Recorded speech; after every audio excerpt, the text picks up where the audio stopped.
होइन अब म पनि ढिलो आएँ बैठकमा जेनरल स्थितिको रिपोर्टिङ गर्नुभयो निर्देशन गर्नुभयो पार्टीका अध्यक्ष द्वयले प्लस वरिष्ठ नेताले अब कार्यक्रमको सञ्चालन प्रमुख सचेतकले गर्नुभएको थियो र अब नयाँ परिवेश नयाँ परिस्थिति अब सरकार गठनको प्रक्रिया अगाडि बढ्छ प्रधानमन्त्री केपी ओलीले राजीनामा गर्नुपर्छ र मार्ग प्रशस्त गर्नुपर्छ र त्यसपछि अबको नयाँ सन्दर्भमा अरू सबै दलहरूसँग मिलेर पनि सहकार्यका साथ अगाडि बढ्नुपर्छ भन्ने छलफल भएको छ।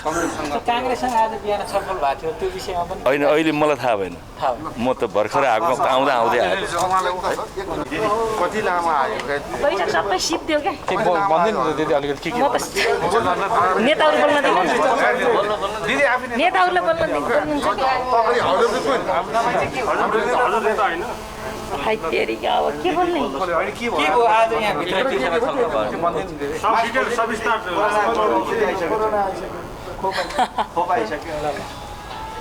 आज के भयो बैठक के विषयमा थियो होइन दलको बैठकमा खास गरी अब उपलब्ध मान्य सदस्यहरूको बिचको मात्रै बैठक हो यो त्यसमा खालि नेता कमरेडहरूले चाहिँ त्यो घटनाक्रमको बारेमा सविस्तार कुरा मात्रै गर्नुभयो खासै ठुलो प्लानिङको कुरा केही पनि भएन किनभने आज सबै कतिपय साथीहरू बाटोमा हुनुहुन्छ अब भोलि आज पर्सि कार्यक्रमहरूको तय भएको थियो नि त पूर्व निर्धारित त्यसो भएर उहाँहरू चाहिँ उतै भएर यहाँ धेरै सबै सङ्ख्यामा पनि साथीहरू आउनु भएको छैन महत्त्वपूर्ण नेताहरू नै आउनु भएको छैन त्यो भएर यसमा चाहिँ खालि अब जति बेला पनि जे पनि हुनसक्छ उपत्यकामा हुने सदस्यहरू चाहिँ इमर्जेन्सी परे बाहेक जानकारी दिएर मात्रै बाहिर जानुहोला भन्ने कुरा मोटो रूपमा निर्देशन यही हो।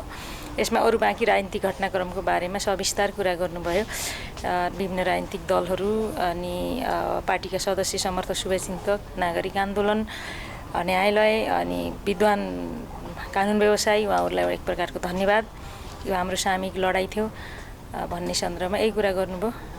जतिखेर पनि जे पनि पर्छ अब 13 दिनभित्र संसद बोलाउने भन्ने कुरा छ नि त त्यसो भएर बैठक औपचारिक कल गरिसकेपछि जहिले पनि गर्ने भयो नि त सरकारले अनि त्यो हिसाबले होला अरू लामो कार्यक्रम बनाएर नजानुस् भनेको अनि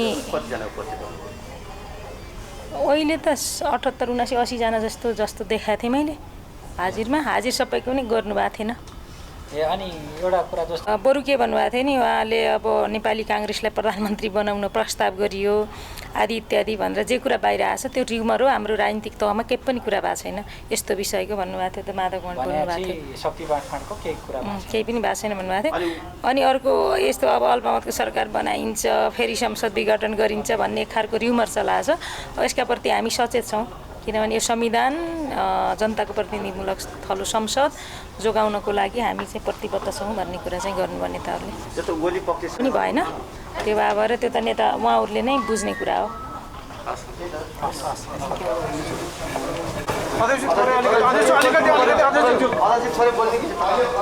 गुरुङ दाइले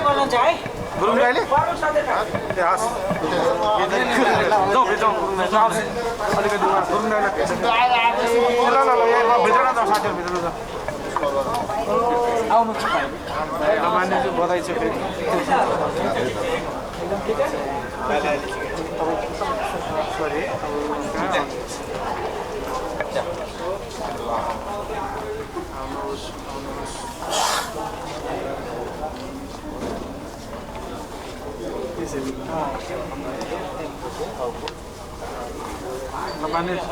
बधाई छ खुसी लागेको छ। अब हालैमा उपलब्ध रहेका माननीय सांसदज्यूहरूसँग अनौपचारिक रूपले पार्टीका नेताहरू दल नेता लगायत पार्टीका नेताहरूसँग आवश्यक सुझावहरू सल्लाहहरू र आवश्यक अहिलेको परिस्थितिको बारेमा आवश्यक निर्देशनको लागि अनौपचारिक रूपमा जुटेको अवस्था हो। आज चाहिँ दलको औपचारिक बैठक भन्दा पनि अनौपचारिक रूपमा तुरुन्तै हिजो बेलुका सर्वोच्च अदालतको फैसला आइसकेपछि यो फैसलाको सन्दर्भमा मुख्य रूपमा चाहिँ यो फैसलाको सन्दर्भमा यो फैसलाको स्वागत गर्दै सम्मान गर्दै कदर गर्दै धन्यवाद ज्ञापन गर्ने कुराहरूको साथै एक आपसमा शुभकामना आदान प्रदान गर्ने सन्दर्भमा यो अनौपचारिक रूपले जुटेको अवस्था हो। त्यसकारणले गर्दाखेरि यो अनौपचारिक बसाइमा पार्टीका दुवैजना अध्यक्ष र वरिष्ठ नेता कमरेड झलनाथ खनाल तीनैजनाले चाहिँ आफ्नो मन्तव्य राख्नुभयो, अहिलेको परिस्थितिको विश्लेषण गर्नुभयो र विशेष गरिकन सर्वोच्च अदालतको फैसलालाई चाहिँ स्वागत गर्नुभयो। तीनैजनाले स्वागत गर्नुभयो र त्यो कुरालाई बैठकले पनि अथवा माननीय सदस्यज्यूहरू सबैले चाहिँ हार्दिकतापूर्वक चाहिँ समर्थन गर्नुभयो र त्यसको साथै अबको समयमा चाहिँ अगाडि बढ्ने सवालमा अबको समयमा यो दलीय अहिलेको संविधान, अहिलेको संसदको बनावट, संसदको परिस्थिति, यी सबै अवस्थालाई ध्यानमा राखेर चाहिँ विभिन्न ढङ्गले आवश्यकताअनुसार सहकार्य गर्दै पनि जानुपर्ने स्थितिहरू आउन सक्छ र त्यसको लागि पनि एजेन्डागत रूपमा आधारमा कतिपय विषयहरूमा सहकार्य गर्नुपर्ने स्थिति पनि आउन सक्छ र मूलभूत रूपमा संविधानको रक्षा गर्ने काम चाहिँ संविधानमाथि जो खड्को पैदा भएको थियो, खड्को पैदा भएको अवस्थामा संविधानको रक्षा गर्ने काम सर्वोच्च अदालतले गरेको छ। त्यसको लागि सर्वोच्च अदालतलाई पनि न्यायालयलाई पनि बधाई शुभकामना दिने कुरा स्वतः भइहाल्यो र यो संविधानको रक्षा गर्ने, संसदको रक्षा गर्ने काम गरेको छ। संविधानमाथि जुन खड्को पैदा भएको थियो, गणतन्त्र, संघीयता, लोकतन्त्र र समावेशी माथि चाहिँ जुन खड्को पैदा भएको थियो, त्यो खड्कोबाट चाहिँ यतिखेर मुलुक चाहिँ मुक्त भएको छ, संविधानको रक्षा भएको चाहिँ छ। त्यसकारणले यही सन्दर्भमा मुख्य रूपमा खुसियाली अभिव्यक्त गर्ने कुरा नै हो। अरू बाँकी दिनहरूको सन्दर्भमा संसदलाई व्यवस्थित ढङ्गले सञ्चालन गर्ने लगायतका विषयहरूको बारेमा त्यहाँ पैदा हुन सक्ने विभिन्न एजेन्डाहरूमा विषयगत आधारमा आवश्यक सहकार्यहरू गर्दै जाने कुरा स्वाभाविकै प्रक्रिया हो भन्ने लाग्छ। त्यसकारणले यिनै विषयहरूलाई ध्यानमा राखेर दललाई प्रभावकारी बनाउने, सशक्त बनाउने, व्यापक बनाउने र दललाई प्रभावकारी ढङ्गले सञ्चालन गर्ने लगायतका विषयहरूको बारेमा चाहिँ एकताबद्ध भएर अगाडि बढ्नुपर्छ भन्ने प्रकारकै कुराहरू भएको छ। आज मूलभूत रूपमा यिनै विषयहरू भएका छन्। धन्यवाद। भेटघाट त राजनीतिक दलहरूसँग, राजनीतिक नेताहरूसँग भेटघाट स्वाभाविकै प्रक्रिया हो। भेटघाटको प्रसङ्ग र सन्दर्भ मैले अघि नै भनिहालेँ कि चाहिँ मुख्यतः अहिले सर्वोच्च अदालतले हिजो बेलुका जुन आदेश, जुन फैसला गरेको छ र त्यो फैसलाले सङ्घीय लोकतान्त्रिक गणतन्त्रको रक्षा गर्ने काम गरेको छ र यो रक्षा गर्ने सन्दर्भमा एक आपसमा शुभकामना आदान प्रदान गर्ने, एक आपसमा बधाई आदान प्रदान गर्ने कुरा नै हो भन्ने देखिन्छ र त्यो क्रममा सङ्घीय लोकतान्त्रिक गणतन्त्रका पक्षधर शक्तिहरूको बिचमा, अग्रगामी दिशामा जान तयारी हुने शक्तिहरूको बिचमा स्वाभाविक ढङ्गले चाहिँ यो संविधानको रक्षाको लागि चाहिँ सहकार्य, सहमति, समझदारी गर्दै अगाडि बढ्नुपर्ने कुरा पनि आउँछ। त्यस क्रममा दलहरूसँग भेटघाट गर्ने कुरा, छलफल चल्ने कुरा स्वाभाविक प्रक्रिया हो भन्ने लाग्छ। यिनै स्वाभाविक प्रक्रिया अन्तर्गतकै भेटघाट हो भन्ने देखिन्छ। अब पहिलो कुरा त अब सदन सुरु हुनु पर्यो हैन। पहिलो कुरा त चाहिँ अहिले वर्तमान प्रधानमन्त्रीले चाहिँ अब सर्वोच्च अदालतले फैसला गरिसकेपछि उहाँले चालेको कदम चाहिँ असंवैधानिक ठहर भइसकेपछि उहाँले नैतिकताको आधारमा राजीनामा दिनुपर्ने कुरा हो र अहिले नैतिकताको आधारमा उहाँले राजीनामा दिनुपर्छ भन्ने कुरा नै सर्वत्र उठिरहेको छ। हाम्रो दलमा पनि उठेको छ। अब संविधान विपरीत खालका कामहरू उहाँले गर्दै गर्नु भएको छ। एक त संविधान विपरीत खालको चाहिँ सरकार भइरहेको चाहिँ अवस्था छ र त्यसमा पनि चाहिँ तपाईँको सर्वोच्च अदालतको फैसला आइसकेपछि स्वतः राजीनामा दिनुपर्ने कुरा हो। राजीनामा दिनुभएको छैन। त्यसकारणले पहिलो एजेन्डा के हुन्छ त भन्दाखेरि उहाँको राजीनामा के हुन्छ, उहाँको राजीनामा दिन्छ दिँदैन, राजीनामा के हुन्छ भन्ने कुरा नै पहिलो एजेन्डा त त्यही नै हुन्छ। त्यसपछि मात्रै चाहिँ तपाईँको अर्को भविष्यमा कसको नेतृत्वमा सरकार हुने, कसरी मिलेर जाने या नजाने, कसरी के हुने भन्ने कुरा त सेकेन्डरी विषय हो। त्यसकारण पहिलो कुरा त चाहिँ जो असंवैधानिक बनिसकेको स्वतः चाहिँ असंवैधानिक संसद विघटन गरिसकेपछि धारा 76(1) र उपदफा ग अनुसार चाहिँ सांसद मात्रै प्रधानमन्त्री बन्न पाउँछ। संसद सदस्य नरहेको चाहिँ व्यक्ति चाहिँ प्रधानमन्त्री हुन पाउँदैन। संसद विघटन गर्ने अनि प्रधानमन्त्री रहिरहने चाहिँ यो स्वतः असंवैधानिक भइसकेको चाहिँ छ।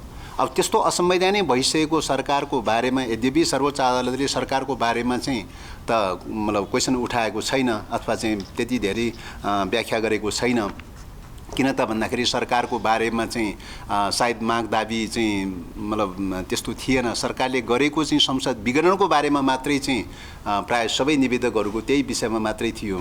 सरकारको पोजिसनको बारेमा चाहिँ त्यति माग दाबी सायद कसैको परेको थिएन। त्यसले गर्दाखेरि सर्वोच्च अदालतले बोल्ने कुरो भएन। तर चाहिँ सबैलाई थाहा भएको विषय हो कि चाहिँ संविधान अनुसार सरकार रहेको छैन। संविधान बाहिर चाहिँ सरकार गठन गरेर तपाईँको चाहिँ एक प्रकारले चाहिँ अब मनोमानी ढङ्गले मन्त्रीमण्डल पुनर्गठन गर्ने, विस्तार गर्ने, राजनीतिक नियुक्तिहरू गर्ने, आयोगहरूमा नियुक्ति गर्ने, संवैधानिक अङ्गहरूमा नियुक्ति गर्ने, मानुस फुल गभर्मेन्टको जस्तो गरिकन चाहिँ चलिरहेको देखिन्छ र त्यो नै स्वयं असंवैधानिक भइसकेका छ। त्यसमाथि पनि आफूले गरेको काम चाहिँ असंवैधानिक हो, संसद विघटनको कार्य असंवैधानिक हो भन्ने कुरा चाहिँ अब अदालतले चाहिँ मतलब आदेश दिइसकेको चाहिँ छ हैन। त्यसो भएको हुनाले र त्यो आदेश दिनुको साथै 15 दिन के अरे 13 दिनभित्रमा चाहिँ अधिवेशन डाक्नुपर्ने एक प्रकारले बाध्यकारी खालको व्यवस्था समेत चाहिँ निर्णय गरेको चाहिँ छ। त्यसकारणले यस्तो खालको चाहिँ जो निर्णय भएको अवस्थामा उहाँले स्वतः चाहिँ नैतिकताको आधारमा राजीनामा दिनुपर्ने हो। त्यसकारणले नैतिकताको आधारमा राजीनामा नदिएको अवस्था भएको हुनाले यो असंवैधानिक सरकारको बारेमा के गर्ने भन्ने प्रश्न नै अहिलेको च्यालेन्जको विषय हो, अहिलेको चुनौतीको विषय हो।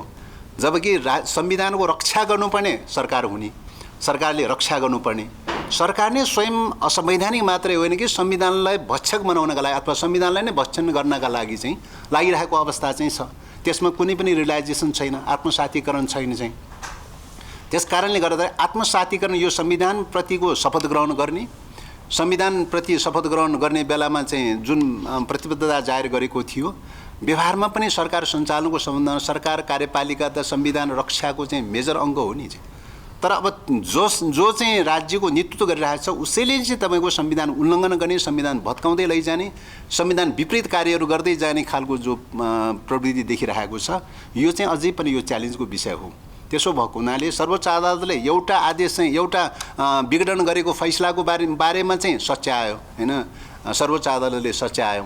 अब आइन्दा त्यसो गर्न पाइँदैन चाहिँ, यो कुनै अधिकार दिएको छैन संविधानले चाहिँ भन्ने व्याख्या समेत गरिसकेका छ हैन। त्यसो भएको हुनाले अब घरिघरि चाहिँ संसद विघटन गर्न सक्ने खालको चाहिँ लुप होल्सहरू कहीँ नराखिकन चाहिँ तपाईँको चाहिँ आदेश दिएको छ हैन। अहिलेको सिस्टम के हो चाहिँ भन्ने कुराको बारेमा आदेश दिएको छ। कुनै विशेष अधिकार, कुनै चाहिँ प्रकारको चाहिँ तपाईँको अवशिष्ट अधिकार चाहिँ कुनै प्रधानमन्त्रीलाई दिएको छैन भन्ने लगायतका चाहिँ व्याख्याहरू अत्यन्तै यो सिस्टमको बारेमा अत्यन्तै राम्रो व्याख्या पनि गरिदिएको चाहिँ छ सर्वोच्च अदालतले चाहिँ।